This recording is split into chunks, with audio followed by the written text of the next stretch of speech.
Já, góðan daginn, ég heiti Kari Rúnarsdóttir og ég ætla að ræða við ykkur Fnjóská.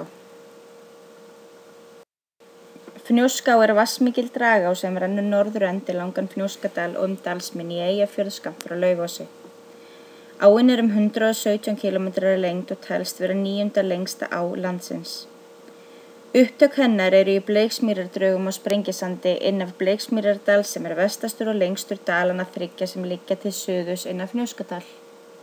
Umhverfi árinnar þykir víða fallegt en hún rennur meðal annars Vaglaskóg. Allnokkur lax- og silungsveiði eru í ánni.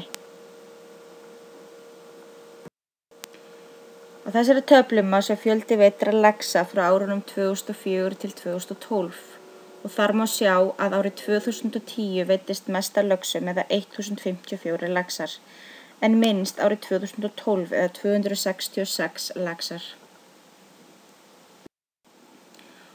Og ef við skoðum fjöldi fiska eftir vikum árið 2010, þá sést að frá 22. júlí til 4. ágúst var veiðin mest, eða 280 laxar.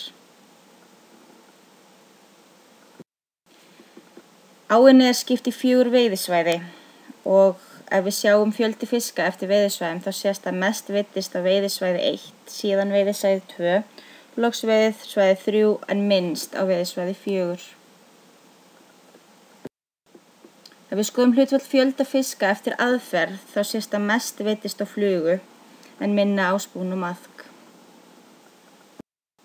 Takk fyrir mig.